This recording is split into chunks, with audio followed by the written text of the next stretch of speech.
am FroStee. I am an Australian Hearthstone player.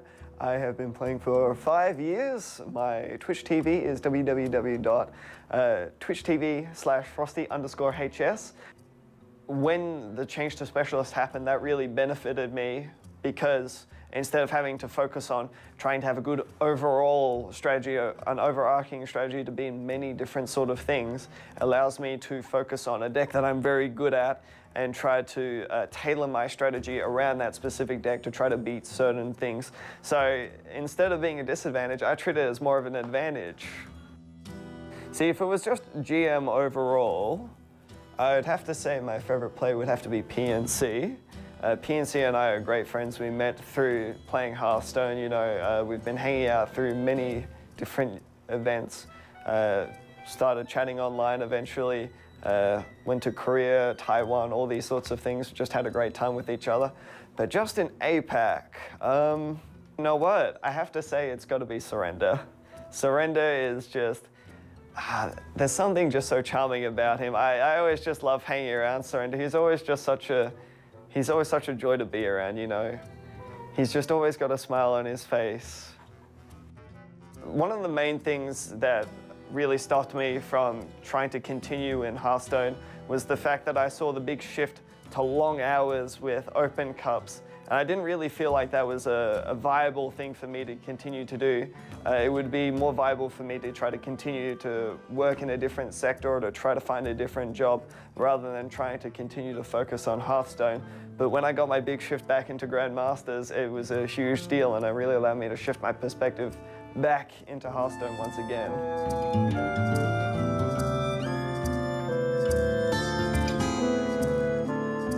My name is Jung-Soo Kim. I am Surrender.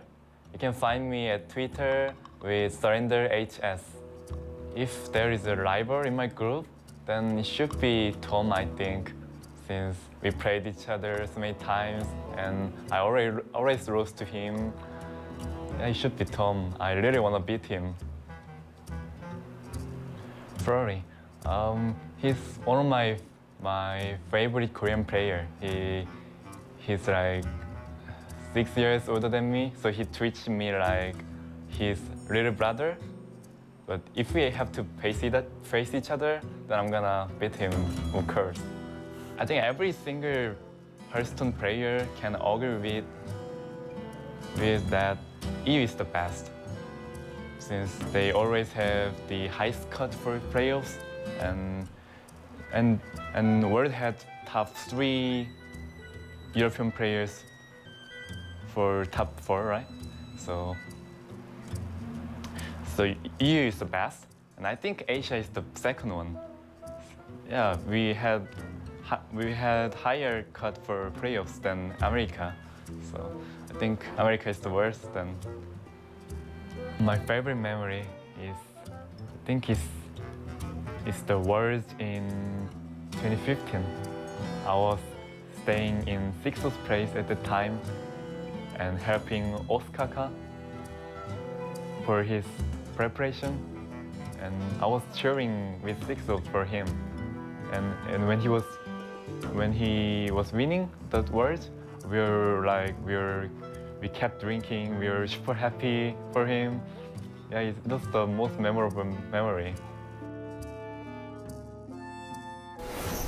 Welcome back, everybody, to Grandmasters. Asia Pacific region is well in motion now, with having had 2 matches so far, and a pretty big win for Staz, getting himself up to potential for qualifying through to top 3, as we saw there, although it's going to have to go pretty well for him. But after having a look at the bottom of Division A, we're now going a little bit higher up, with FroStee up against Surrender. FroStee, yeah, a pretty respectable 5-3 record, and Surrender up against a 4-4 record. And somewhat similarly to the last series as well, we have a Rogue versus Hunter, but it's a little bit different in terms of the actual archetypes being represented. Yeah, so we see that FroStee has the mid-range hunter instead of the mech hunter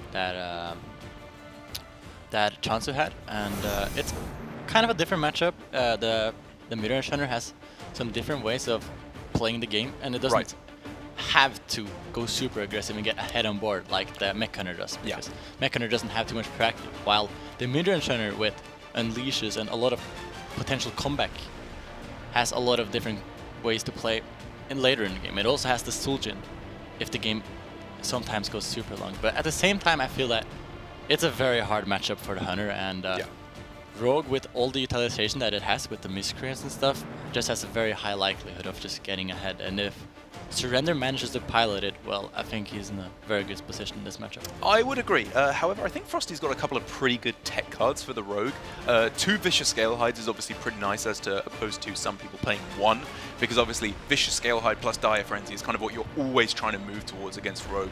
And also a Rat Trap in his primary. I don't think I've seen that in Grandmasters so far, having Rat Trap being run in the primary rather than in an anti-rogue tech, which is going to be pretty important as we take a look at Surrender's rogue deck, because as we will be able to see here, obviously, whole lot of cheap cards, whole lot of combo cards, so playing more than 2 cards in a turn, especially with the lackeys, can be pretty crucial actually in order to do the powerful stuff that Rogue is trying to do. Yes, Rat Trap is an extremely good secret versus the tempo or the combo rogue deck here, with the miscreants and a lot of different cards that you want to play in combo turns, which forces you to play multiple cards in a turn. So having the potential of Rat Trap and limiting Surrender to playing 2 cards a turn is extremely important. But at the same time, Surrender has the sap that could be very important for him to be able to proc the Rat Trap. Also, we see that Surrender, compared to Styles last game, runs the Eviscerates instead of the Sea Giants. So he has a lot more pressure and potential burn in his deck. Yeah. And in this matchup, I think that might actually end up turning better out for him compared to the other matchup with Mech Hunter. Because I think in a Mech Hunter matchup, a lot of the time it ends up being a board battle. But here it could end up being a reach battle. And having Waggle picks into potential Leroy Eviscerate burn could be super hard for the mid-range Hunter to deal with, because they have very limited with heal and taunts in general, so it's very hard for him to deal with a burn plan if the Rogue ever gets ahead.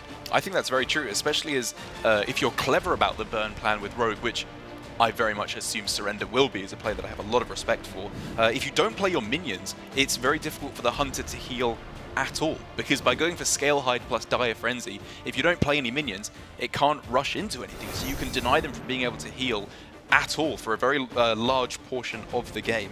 And so for Surrender, I think while he may be early on trying to go for, well, I mean, now he's going to go for Edwin, but I was going to say he might be going for lackey plans early on. I think transitioning to a burn plan pretty quickly is generally the way to go. Yeah, Surrender already on the coin, which is, again, super important for the Rogue and very, very convenient for him.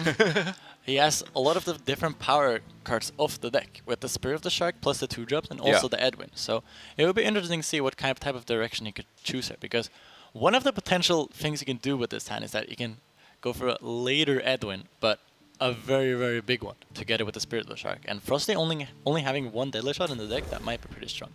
But he's just going to go for the early Edwin, which is probably the more reasonable line, where you just get ahead and don't risk falling behind, which I think is the #1 way to lose this matchup. I agree. Only 1 Deadly Shot available to FroStee, so if Surrender is able to make a very large Edwin, it could go very, very well for him indeed. But do you think his game plan shifts now? Because by picking up the Evil Miscreant, obviously Coin Miscreant also looks like a pretty strong line to me. Yeah, I think it's going to depend a bit on the situation he's in. I don't think coining Edwin is particularly powerful, because you want to save only, it for 6 only a at 4 least. for it then. So it might be that he rather wants to lean towards the Coin Miscreant, or potentially just a hero power on turn 2 and just slow play it a bit. It's going to be very interesting. I don't think he wants to coin hero power here ever, so I think what he did this turn was basically just considering what do I want to do next turn, because the next turn is going to be an incredibly important turn. And having as long as time as possible to think about actually what route you want to take against FroStee's different play is very important. I mean, it's not even as simple as that, because he also has the possibility to go Cable Rat on 2 and then Lackey Coin Edwin on 3, which goes kind of wide on board, especially if he finds a faceless Lackey, and gets a 6/6, which might protect him against Deadly Shot a little bit. Yes, but at the same time, one of the other things he wants to do is that he doesn't want to necessarily play the Edwin only as an Edwin, right? He wants to develop something and play the Edwin at the same time, or have a board and play the Edwin. That's kind of how you lock the game versus the Hunter, because in those cases he can't deal with the wild board and the Edwin. He kind of, I mean, he can't really deal with the Edwin because there's a wide board, and the only answer to Edwin is the Deadly Shot. The Deadly Shot, really. So getting in that position is really good for him. But at the same time, he can't play too slow, because then he risks falling behind. So yeah, I'm not sure. So now is the decision. He's still thinking a lot of time about it. So I think he wants to. I'm not sure. It might be he ends up going for the hero power, but coining the miscreant is also super powerful.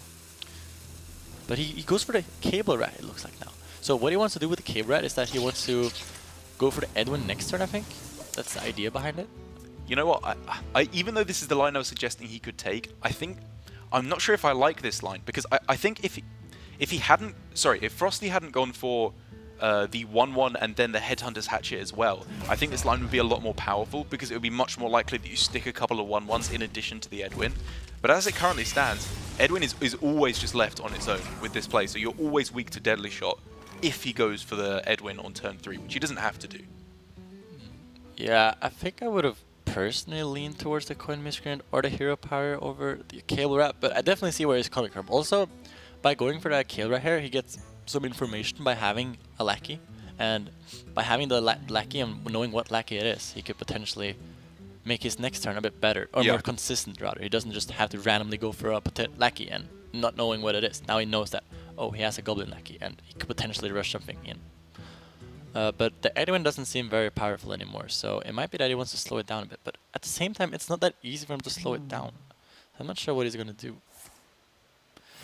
It looks like he's just going for the miscreant here. He hopes he picks up one of the kobold lackeys. And in worst case, when he doesn't pick it up, he just wants to goblin lackey. I mean, that's pretty bad. Does he goblin lackey now? Or does he just hope to get lucky on the witchy lackey and get like a 4/5? Yeah, I think you goblin lackey and clear the huffer. It's just too much damage. It's too much damage. If he dire fences the huffer and okay, he starts going face, we go down real fast. So I think this is probably the most reasonable line. Yeah, I think dire frenzy on huffer. I don't think it's ever lost a game of Hearthstone ever. Like it's just insane. Yeah. Also, you just always top deck the dire frenzy minion. Oh, so obviously. So it's literally just a game. But yeah, so but at the same time, he's extremely weak to Dire Frenzy with this play also. That's also to be said. Yeah, like, that's true. If he would have had Dire Frenzy there, we don't have an answer to the 4/3. And at the same time, he just has 4/4 Lynxes in the deck. So he could have taken a just not play around the Dire Frenzy, but I don't know, it just seemed like a good trade to make. It was super tough to think through those turns, right? Because Surrender, when he didn't go coin miscreant on turn 2, he was considering the animal companion, but he obviously didn't know which one it would be or if FroStee would even have it. So like obviously we can see he would have been value traded by the huffer, but he didn't even know that was even a certainty every time, and then that might have been able to play around the like you said, the dire frenzy a little bit more. So I mean, it gets so complicated these first few turns for Surrender. Yeah, and it's still not very clean for Surrender here with a bunch of expensive cards and no really efficient way of using them. Now also he had to use the coin for the miscreant auto turn. Yeah. So the Edwin is just not very easy to get out as a big drop. So it might be that he just has to go for the Spear of the Shark here. Because if we see Shark, Edwin gets pretty big pretty quickly afterwards. But even with the Shark here, he doesn't really have the lackeys that work very well with it. Yeah, he has the Goblin Lackey and the Witchy Lackey, where a lot of the time he will end up having to Goblin Lackey the Shark and then Witchy Lackey the Goblin Lackey because he wants the Edwin to become very big, right? Yeah. But that doesn't feel extremely powerful. I mean, to be fair, if he went for Spirit of the Shark this turn, and then went Witchy Lackey on the Spirit of the Shark to get a 6-drop, Goblin Lackey on the Witchy Lackey, and then a 6/6 Edwin, that's not that bad. Like yeah, it's still pretty strong, so I like him going for it. I think that if he does anything that's not the Shark here, he just falls a lot behind versus a lot of FroStee's plays. So I like this quite a lot. It's interesting to see if he actually ends up going for the Edwin. There's potentially some other plays he can do. I also want to quickly say, while we've been focusing on Surrender's turn for the vast majority of this game, because I think they've been a lot more difficult, I like what FroStee went for in going for the Dire Frenzy on the previous turn instead of the Rat Trap, because even though we've talked about how powerful Rat Trap can be, I think his biggest benefit or his biggest asset in this game at the moment is just face damage. Like, yes, he just wants to kill as quick as possible. Yeah, I think that FroStee is noticing the position he's in very well here, and he realizes that he just has to keep the aggression going. Yep. And if he starts taking it slow with Rat Trap and gives Surrender a possibility to come back on board, he just kind of deletes his strength, right? Yeah, Because that is the thing he has going for him right now. So he just wants to keep the aggression going, which I like quite a lot. He could also... this turn is super interesting, actually. There's a different place. You don't always have to go for the Edwin. But the Edwin seems very strong. The issue with the Edwin sometimes is that I'm very afraid of dying. Oh! What? That's insane! That's actually that's the best pick. I mean, yeah. I mean, okay. Aside from like, what Argent Commander, which was like the uber nuts. No, that was the you draw the. Oh, it draws the combo. Oh yeah, of course he's playing Rogue. Yeah. Yeah. Okay. Yeah. No. That was the uber nuts. And there might be like a taunt minion that would have been better, but that was very strong. But at the same time, you see that he only went for the 6/6 Edwin here, right? And that was an incredibly good outcome. Right. There. And so, like, what he also could have done this turn was that he could have went for the Life Drinker Goblin Lackey, and just cleared up that way, and then healed also. That's true. I think that was also consideration. It was a very difficult turn. I think what I was considering there though was going for the. You go for the Witchy Lackey first on the Spirit of the Shark, and then you rush the 6-drop that you get, which gives you a much higher chance of killing off the 4/4. What is super Spring scary Ball. here for Surrender is that he's just at a very low health total, and potential Unleash plus Timberwolf Yeah, maybe combos Life Drinker was the play. could burn him down. But Yeah, at the yeah. same time, I don't think the problem with the Life Drinker was that it just didn't. Develop on board that Yeah. much. Yeah. So he wanted to develop on board and deal with it, and this was by far the highest development on board. And him also getting the charger, or I mean, a taunt would have also done the same, was extremely important there. Yeah. I mean, yeah. I'm not convinced it was the highest development on board, because I think like evolving the Witchy, evolving the Shark and then rushing it might have been even more development on board if he got a value trade. Because he could have gone Witchy Lackey first to get a 6-drop, then Goblin Lackey the 6-drop, and then Edwin. What did he end up Goblin Lacking? He Goblin Lackeyed the Shark. He went Shark and then rushed it into a 1/1, and then upgraded the Shark, which I think was the wrong way to do it. That seemed like the wrong way to do it. Yeah, if you yeah. Evolve, yeah. yeah, that was the wrong way to do it, I think, too. When I think more about it, yeah. Yeah. Well, I mean, it might worked be that out. he was playing from a bad position, right? So he made a risky play. fair enough. So it ended up being rewarded for him, but it might have been. I don't know. It was a difficult turn, but it probably was a bit suboptimal how he ended up doing it. Yeah. Surrender, given that he got the rushing 5/3, made the strictly best play. It was by far the best play. By far. His play was way better than mine. Derek, you would have lost. Surrender wins. I guess that's why he's in Grandmasters and I'm not. Yes, exactly. So right here we have a pretty clean turn for Surrender. So we see that FroStee felt like he had to go back on the board control. He just kind of slowed down when it came to the phase approach. He ended up drawing a Master Skull. And now he draws a Thunder Rhino. So now that... That's insane. He can go Master's Call this turn, build up... He can just build up an OTK, right? Because he has the 4/4 Spring Paw. Yes. And as soon as he finds a Timberwolf, like, as long as he doesn't die, that has to be lethal, right, over the next few turns. Depends a bit, because there's also the... He didn't get it. There's... Oh, he could Goblin Prank his Wolfare and then set up lethal, right? Oh, what, Technically. on the Hound? No, that doesn't work even. It's not even enough damage, yeah. How much damage does he represent next turn? Because he It's doesn't not that have much. enough mana. He doesn't have enough mana It to seems spend like it all. way more than it actually Yeah, is it's right true. now. It's not that much, but so he It's probably spicy, though. probably has to slow play it a bit, playing the mark shot. Yeah, he just wants to give himself more time. I like that quite a lot. From him. Is Revenge of the Wild ever good enough?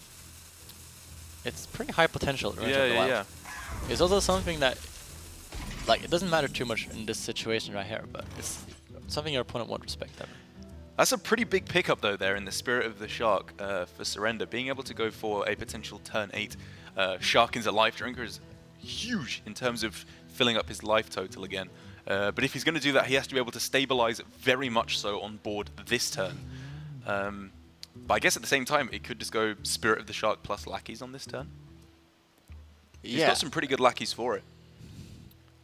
It's it's pretty hard because he kind of has to manage to play around Unleash also, right? Oh, because that's there's true. two Yeah, Unleashes that's in the true. deck, so he doesn't want to go too wide.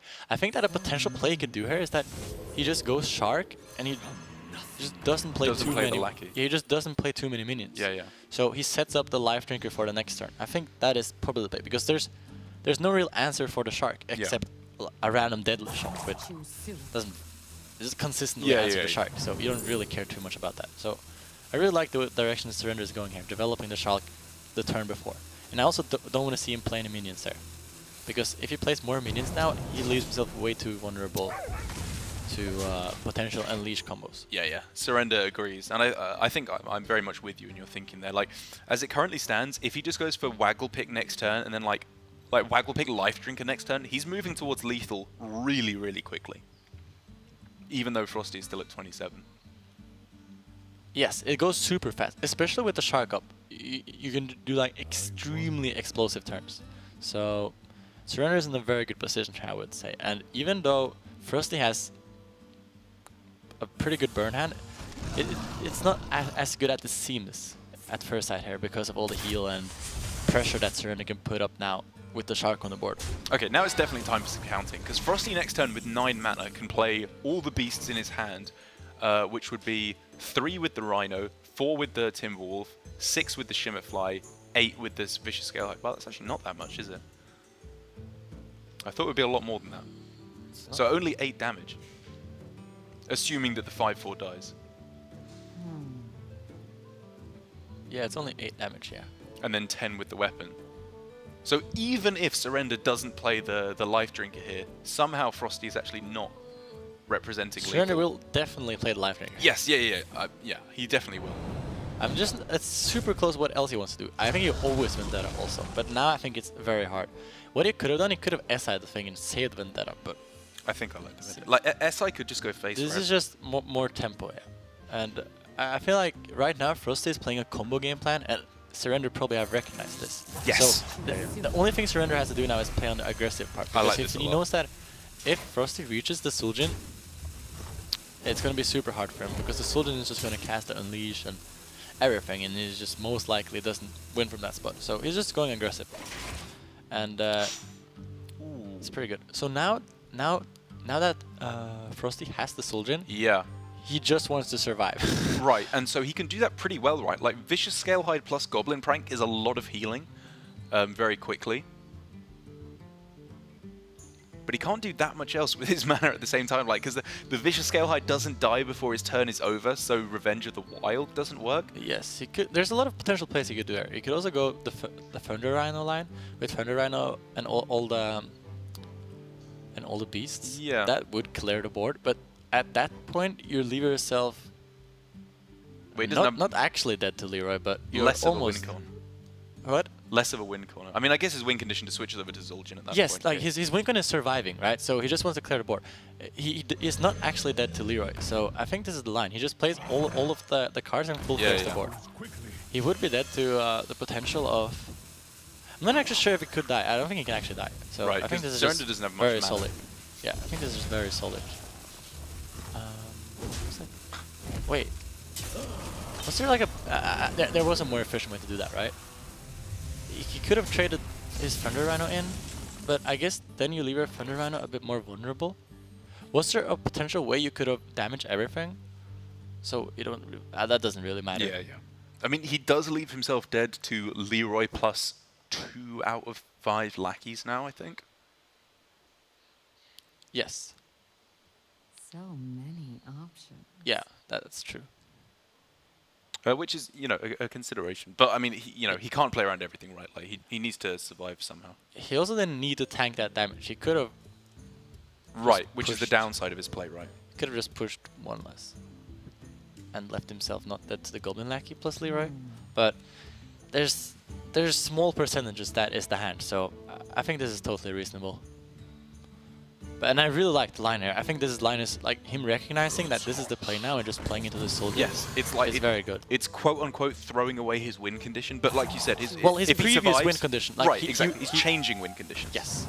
Which is a very, very good thing to actually spot, because it's not that easy to spot all the time. You often get into this tunnel vision route where you just keep on wanting to do this win condition, and you just don't realize you're in this different position than he was earlier in the game. And now he realizes this. And Surrender has to react to the board, and that makes the Soldier even better, because now Soldier comes from behind, and Soldier is very good when you play it behind the board, because it summons Unleashes. That's right. Unleash the beasts and unleash the hounds. Surrender just praying here, please don't kill me. Please don't let me die on this turn. It's a lot of stuff that it's doing, but it doesn't summon. That could have hit. It doesn't hit the ball or the hound. That could have hit 2 different things. Yes, that's true actually. Okay, that's pretty bad. So that was very unfortunate for Surrender right there. Could have hit 2 of his minis. Is tracking over his entire deck. It's getting rid of a lot of the spring force, but Huffer is pretty scary now. That's 8 damage available. He's obviously not dead. Yeah, and next turn, FroStee has insanely amount of burn. Yes, I mean, he probably just has lethal, right? Yes. He's in a very good position now. And Surrender has nowhere near lethal. Yeah, maybe the Henchclown Burger can come up with a miracle here. Lightning Storm, is that enough? I mean, he's still, like, he could go Lightning Storm Eviscerate to clear the board. He can go Serix Cloning Gallery to spawn his Leroy, and then Waggle pick back his Leroy, and then Waggle pick again, and then get Leroy. Ah, yeah. These are some World Championship plays I'm being exposed to right here. Yeah, so we have that. Wait, he got the how did he get the secret now? Did he get the secret? He went plan? Secret Trap. Secret Plan, sorry. So he has the option here between Explosion Trap, Freezing Trap, and Rat Trap. Like, I mean, he can go Lightning Storm Explosive Trap? No, you go Lightning Storm Freezing Trap, right? And then just hope he doesn't have any. But I he guess always so. has something, so. I mean, that feels really bad. Because, like, that's not even good, right? Because he can then just go, he can get rid of the Freezing Trap with a small minion that's rushed in with a Tundra Rhino, or charged in even. Well, if you go for the other line, you have to high roll it, right? Yeah. But I don't know, it's just a very poor position. Oh, he's deciding to go for the Eviscerate instead of the Freezing Trap, which is, I mean, he has to do that when he doesn't high roll, right? Or, I don't know. Yeah, it makes a lot of sense.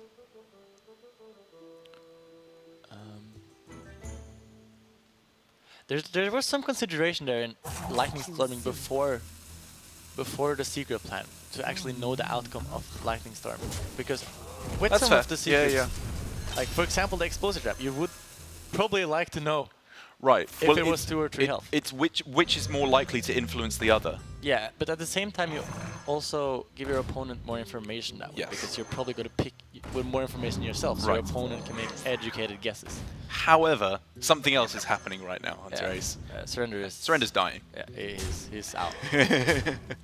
He's very much dead indeed. The Hunter deck showing, I think, like you said, this is good recognition from you and FroStee that if he survives, he just wins, right? Like, he will eventually be able to win in the next few turns as long as he's able to play his Soldier without dying.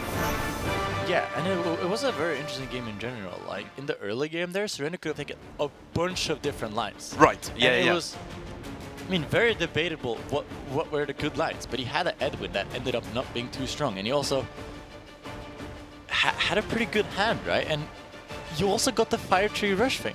That was insane. Yeah. So I'm not sure, maybe could have piloted the early game a bit better there to get himself in a better position, and maybe did some suboptimal turns there. I'm not sure, but it was interesting. He even had the Edwin, which is arguably the best card. Right. And the Miscreant, he had both. He had a very, very good starting hand indeed. And we were highlighting a lot of different lines that he could go for, and I think we kind of both came to the conclusion that we didn't really like the Cable round 2, because due to the fact that FroStee was curving out in the early turns, even if he went Lackey Coin Edwin on 3, he was still super vulnerable to Deadly Shot, right? And like even just like a Mark Shot probably killed off the Edwin at that point anyway, and cleared up. Yes, also with the hand information that he had and having a Spirit of the Shark in the hand, Cabrat is the easiest card to play together with the Spirit of the Shark and get value of the lackeys that way. So I'm not sure if the Cabrat was the correct decision there, but I mean his idea made sense. It was just weak to FroStee's very powerful curve there with the 1, 2, and the 3. Yeah, that's a good point. FroStee, I mean, we're talking about Surrender's hand. FroStee also hit pretty much the ideal hand. He hit the 1-drop into the weapon into Animal Companion, and then I suppose it didn't go exactly Die Frenzy on 4, but he got the Die Frenzy. And I think, you know, he was making advantage of his hand as best as he could by pushing as much damage as he could consistently over the start of that game. As looking towards game 2 and potentially game 3 for both of these players, I would imagine that FroStee is sticking with his primary, as the secondary deck takes out Rat Trap and the tertiary deck takes out 2 copies of Vicious Scale Hides, pretty clearly targeting the Warrior and the Mage, I think, with both of his other 2 decks. Yeah, I would imagine them both sticking with the primary, so we will see a pretty similar game to this particular match. I could potentially see Surrender sometimes switching to his tertiary. Right. But I don't think I like that. I don't think that makes any sense. Right, because we were talking about the, as we just got confirmation that they are both sticking with their primary. Makes sense. The Waggle pick feels like a pretty powerful card in that deck, because and if the Zul'jin hadn't come down for FroStee right at the end there, we could have just seen Surrender going for a burst lethal plan. Like, even with just the Life Drinker and the Waggle pick with the Spirit of the Shark turn, he was looking pretty close to coming back if he found a Leroy Jenkins to go for a nice early counter lethal. Yes, so I like what Surrender's doing here, but just playing the same deck. I think that is the strongest deck in this matchup, so they both just keep playing that deck.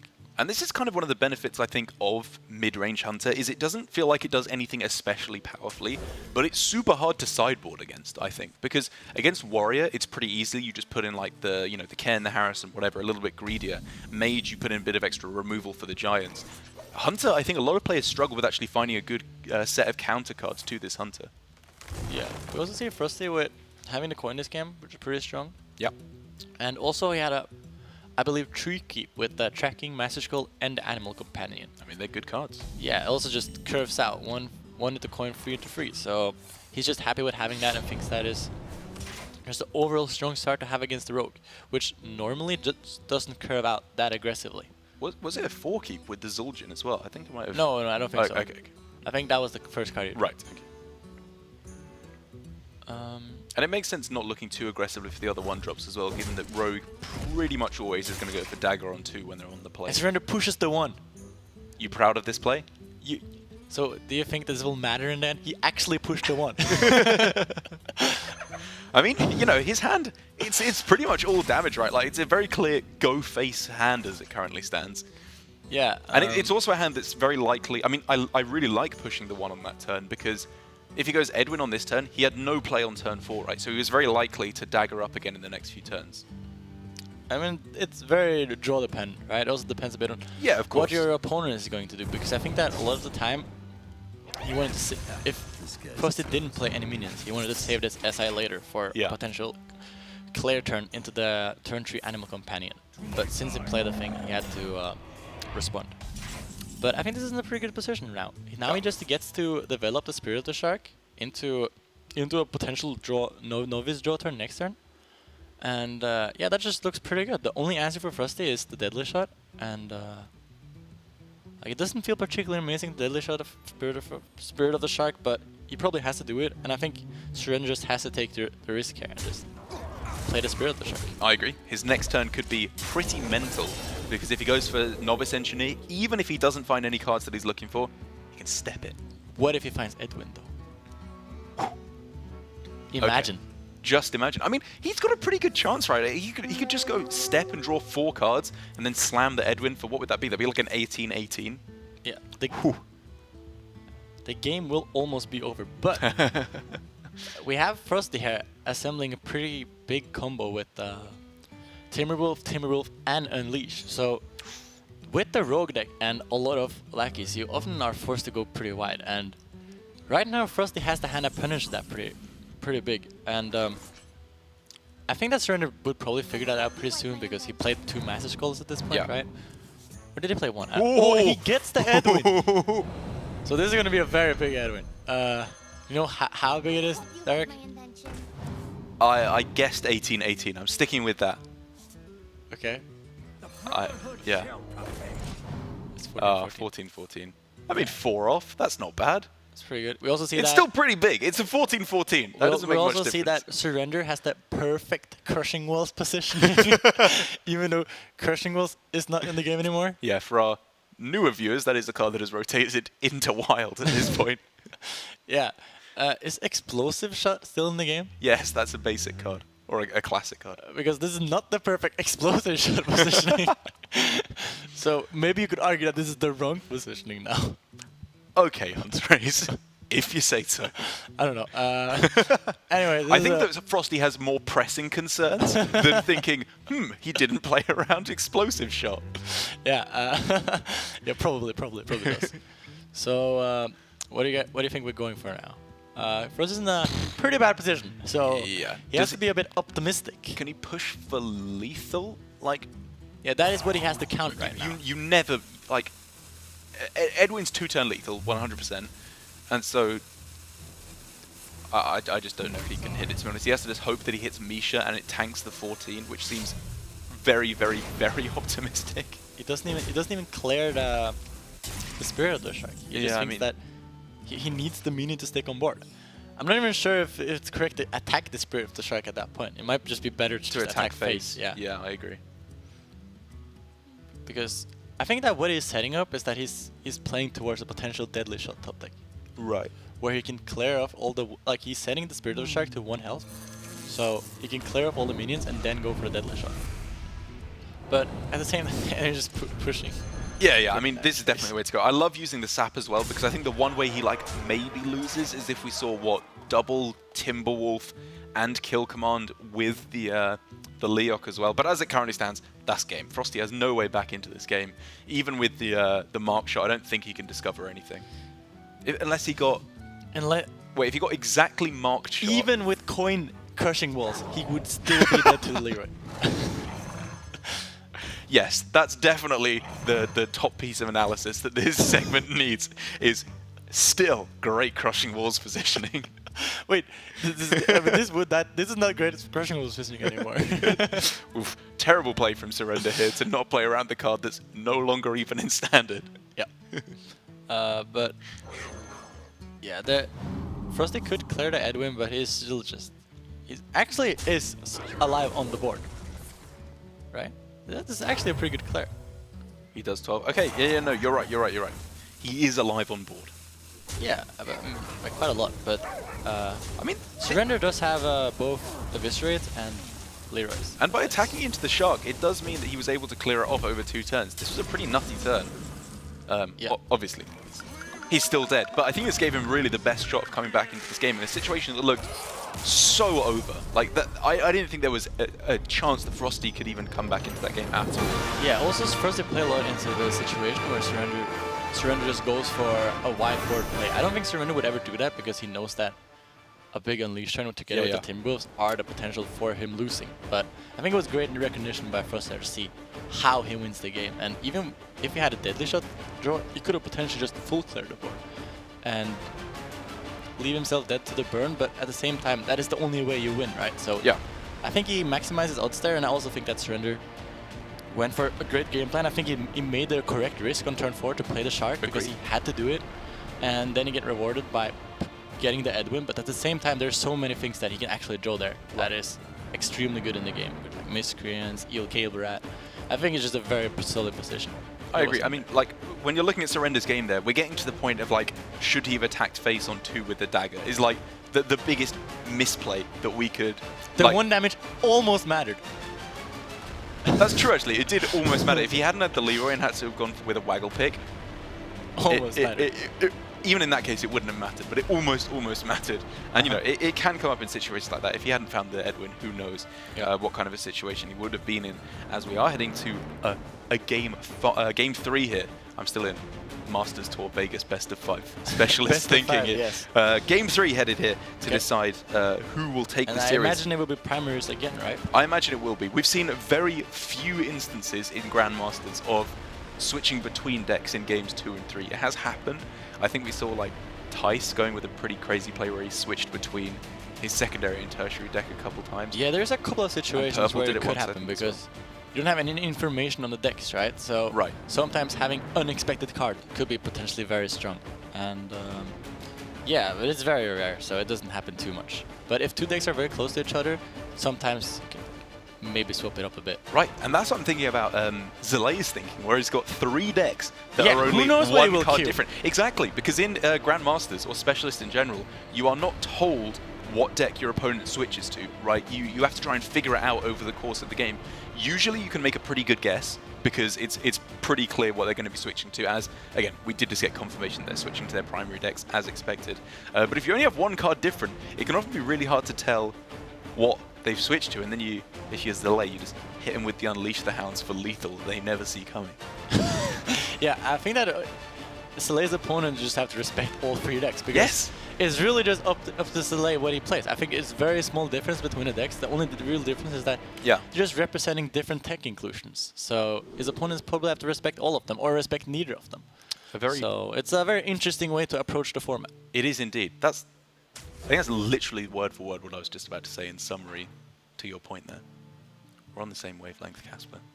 Thank you, Derek. I think we're literally the same person. And you beat me in Specialist now. So future world Thanks for champion. mentioning it. Thanks for mentioning it. You've fulfilled that part of your contract now. As we've already got a pretty interesting choice there that I want to get your opinion on. In FroStee throwing away the Rat Trap. We talked at length about how good that is against Rogue. Is it only when the Rogue is on the coin that you keep that? Because I've got to be honest, I was pretty surprised when I saw that he mulliganed away the Rat Trap. I'm pretty surprised too, Derek.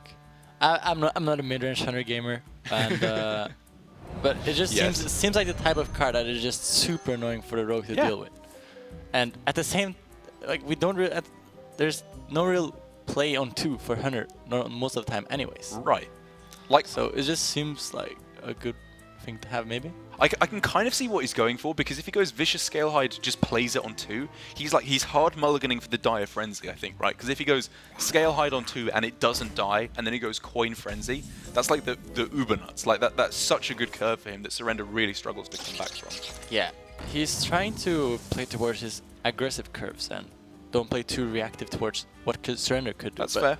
A Rat Trap is very annoying for the Rogue a lot of the time, but when he's on the play, there's a lot of the time where it's just not very annoying also, where he can just play out his stuff on curve, and the Rat Trap is pretty slow if it doesn't do anything about your opponent play. So I see where FroStee is coming from, but I'm not sure if it's correct. I'm not sure if it's correct either. Speaking of not being sure if it's correct, I'm interested by Surrender's line of play as well, where he played the the Cable Rat on 2, but then Shadow stepped it back immediately, and at that point he didn't even have the SI7 agent in hand. Like, I'm not sure what he was trying to move towards on turn 3 that warranted stepping the Rat on 2. Like, unless he's playing to the top deck of SI or Miscreant? SI or Miscreant, yeah. Or like Spirit of the Shark on turn 4. Where's the Shadow Step? Good question! Imagine. He used it already! That's where the Shadow Step is. He didn't play around the out of hitting exactly Edwin Van Cleef off of the Evolve. That would have been insane, dude. Imagine if that... I mean, well, it would have been value traded by the Scalehide, I guess. Yeah, it wouldn't really work. But yeah, it's cool. I don't know, Surrender is not very often a good start this game either. It feels like he's just falling a bit behind. And the Hover pickup here is not really one to see here. He wants to get something very big to just contest the board. Yeah. And having to sacrifice off the Vicious Scalehide is pretty sad, but he hasn't found the Dire Frenzy, so he's got to make do. He has to do what he has to do to make Hover push face. Sometimes it just be that way. Yep, that's just how it is. Gotta go face. But he gets punished a bit here by I mean, this is a very easy turn for Surrender. Oh! That's insane! That's actually so good. The Life Drinker now broke. Dude, Life Drinker. that's insane. Life Drinker just together heals with to full. Yeah, Life Drinker together with Shark now is like Reno, basically. He heals for 12 with 1 Life Drinker. Yeah. Wow. And it's also just super sticky minion. This is the nightmare for FroStee. I don't think the heal matters that much right now, but the fact that it does. It's just an annoying minion. But I mean, obviously, Surrender's not close to lethal at the moment, or close to dying, sorry, at the moment, but it just shuts off the aggressive game plan for FroStee. He cannot go for lethal. He has to go for board control to win this game. Which he can do because he's got Master's Call, but it's tough. Yeah.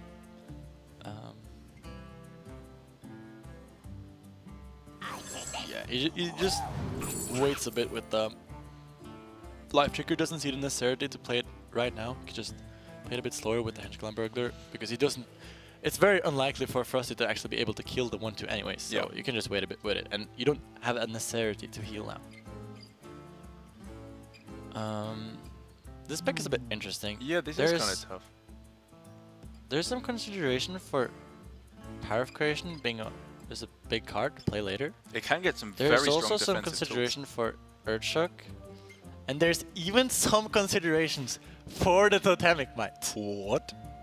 You pick the Might for So many. For the combo? For the combo purposes, yeah. If You you pick probably- the, you probably you doesn't pick never the Might. pick the Might. You never pick the Might. You always here. pick the Might and top deck Edwin.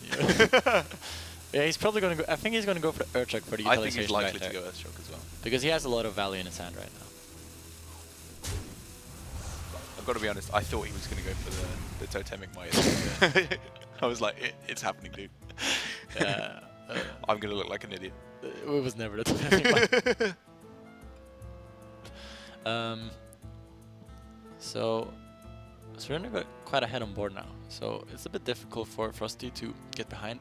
Last game he get ahead. I mean, last game he had the Unleashed double Timberwolf combo, which is probably the way to win the matchup because it's such a powerful turn. It really is. But that game He's forced to use it, right? that game Surrender did have the powerful Edwin, so that wasn't really that efficient for him. And this game we see that he's just falling so behind and he doesn't have the Timberwolf, so he just has to play it aggressively and try to get back as soon as possible here. And Surrender will just keep on pushing, and playing Blink Fox together with SI this turn seems very strong. Yep, seems good to me to see what you get first, if there's any better options. That's not, I mean, with the Crystal Smith Kangle, that's not that bad for a burst of 10 healing. Oh, sorry, 8 healing should he need it. A burst of 8 healing, yeah. Yeah.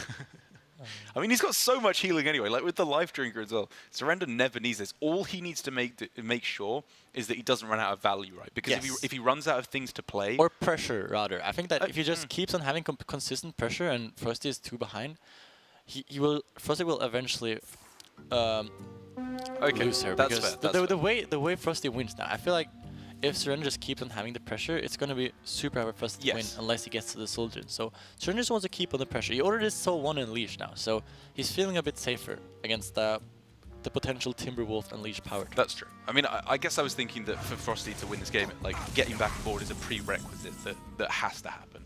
But wow, Spirit of the Shark just means the amount of stuff that Surrender can throw on board is just not likely to stop anytime soon. It might be you want to wait a turn with the Spirit of the Shark.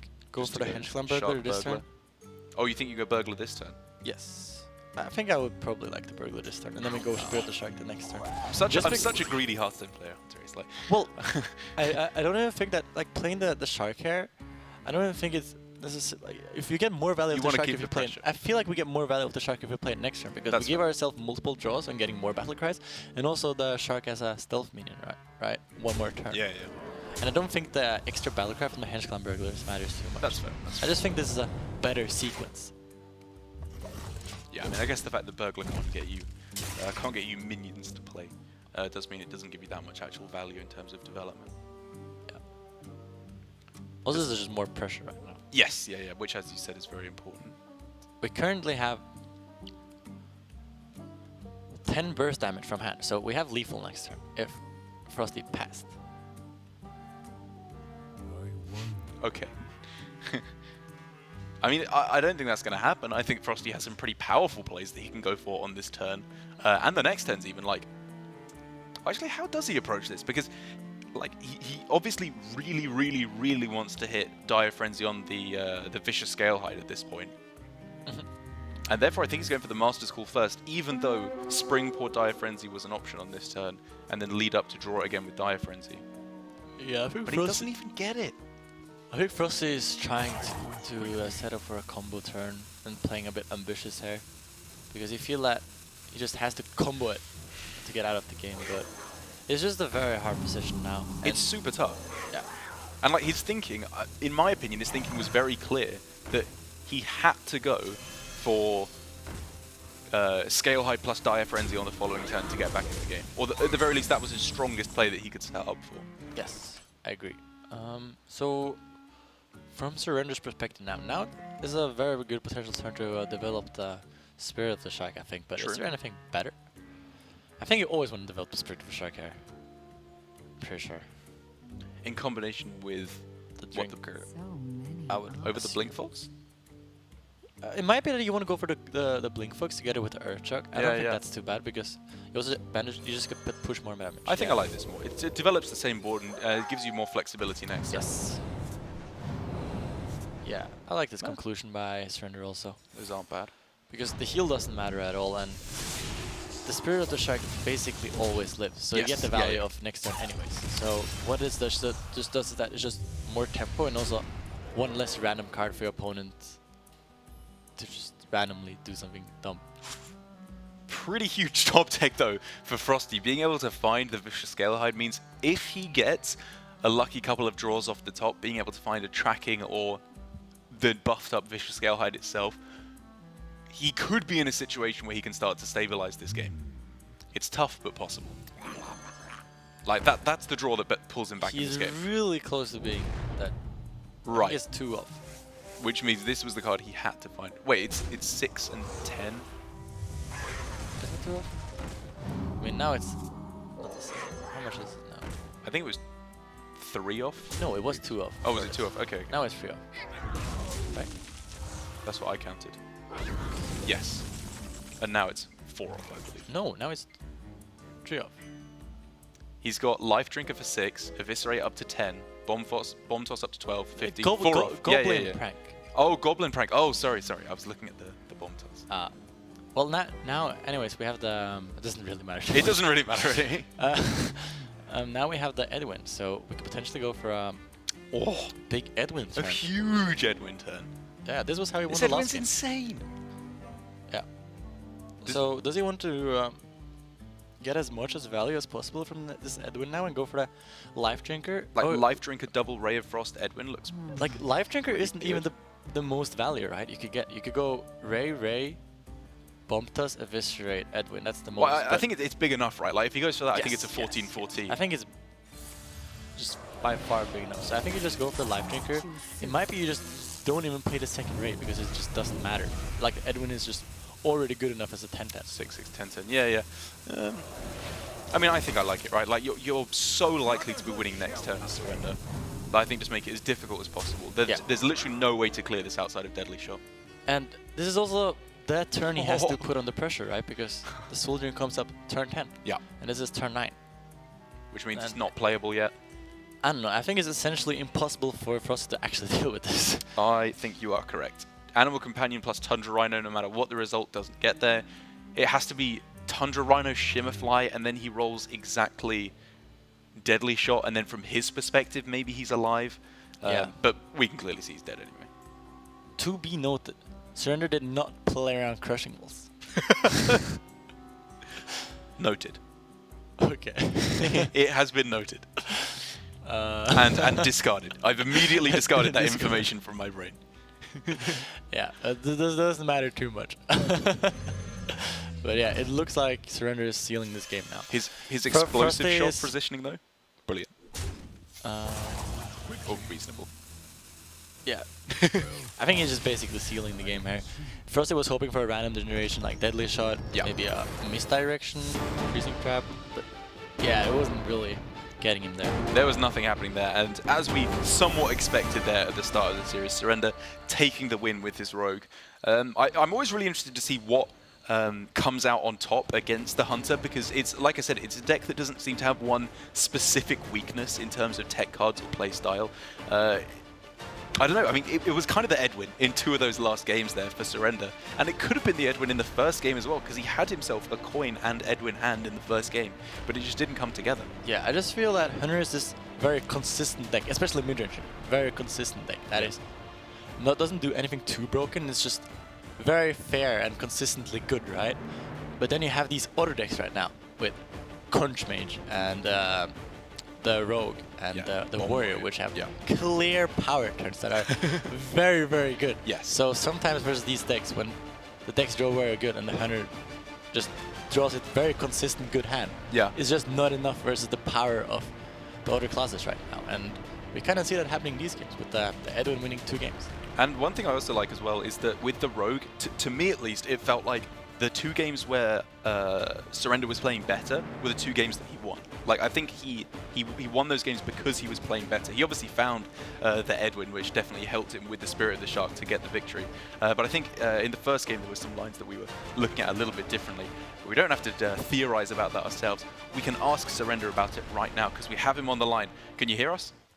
Oh, yeah, I can hear you. Brilliant. We can hear you too. Very well done on that victory. I was looking a little bit close there. How did you feel about that game in general and how your lines went? Do you think it was a well-played game? I think I played. I think I played kind of fine in game 2 and 3. I'm not sure about game 1. Maybe I could play better. Well, that's what we were wondering as well. We were looking at loads of different lines, like whether you were supposed to go coin miscreant or how you were supposed to play the lackeys. It was super complicated. But I guess in general, I want to hear about your why you decided on Rogue in general. What was it about your opponents this week or the power level of Rogue that made you decide on it? So the reason why I brought Rogue, are you asking that? Yes, Or- yeah. Okay. So after the Vegas last week, I lost my confidence. So I was asking my friends, what should I bring? And they told me it's Rogue. So yeah, that's the reason why I brought Rogue. Also, how do you feel about the current or this matchup versus the Hunter? Because we saw Stas in the last series was facing the Mech Hunter. Actually, didn't think that it was too good of a matchup. So how do you feel that the Tempo Rogue lines up versus the Midrange Hunter? I think it's really, really good. In practice, I was more than 70% win rate against mid-range Hunter. Yeah, I think it's pretty good for Rogue. Yeah, I think we agree as well, and we can see why with those games. But I guess the last thing I want to hear about is actually going back to that game 1. What was your thinking with those early few turns when you went for the Cable Rat on 2 instead of the early Edwin or the early Miscreant? What was your thinking process throughout that? I was thinking like in my practice games, I didn't feel any pressure from Hunter, so I kind of wanted to play big Edwin in the beginning, but he played Huffer and he faced, yeah. Yeah, I guess it can get a little bit difficult when they start pressuring you out, but unless Hunter Ace, if you have any more questions for Surrender? No, I think it's fine. I think that Surrender played pretty well in the entire series there, and there was just some super close turns in the first game that maybe was supposed to do something different, but I'm not really sure it myself either. Like, it was just super hard, but I think that in general got the game plans correct there, and he got the win in what I also think is a very favorite matchup. So yeah, good on him, and he's looking better now towards making it to the playoffs at a 5-4 score. That's right. And I believe that Surrender started off pretty poorly also, so he's making a comeback now, which is pretty big for him. You are indeed. You got the Hunter Ace seal of approval, which is something that not many players have. So well done, Surrender. Very well played, and we look forward to seeing you play later on in the week. Thank you. See you, mate. I think FroStee was right in his video. Surrender is he's just kind of charming. He's just a very nice man. Yeah, it's the same experience I've got from him, really. Yeah, but that is us all done with the Rogues versus the Hunters, I believe. Our next match is going to be something a little bit closer to home for you as a true mage gamer through and through. You're back in your comfort zone with Alutemu versus Flurry as our next match. Another Rogue up against the Mage. Yes, I believe we have 2 Mage versus Rogue matchups now. That's right. Close up today. Yeah. Our last 2 matches, so we're going to have some excellent analysis from the best Mage player in the world, Hunter Ace HS. Sure. All right, Derek. Whatever I say, but it's going to be a good one. Still lose to Derek in Best of 3 Specialist. I did beat you in the Mage round. I'm going to hold on to that forever. That's as good as my life is going to get. Yeah. It never gets any better than that. But for Alutemu, he's right up at the top of the bracket, so we're wondering, can he go up to, what would that be, an 8-1 record? A very, very impressive score indeed if he can defeat his opponent in Flurry. You're definitely not going to want to miss this one. We'll be back right after this.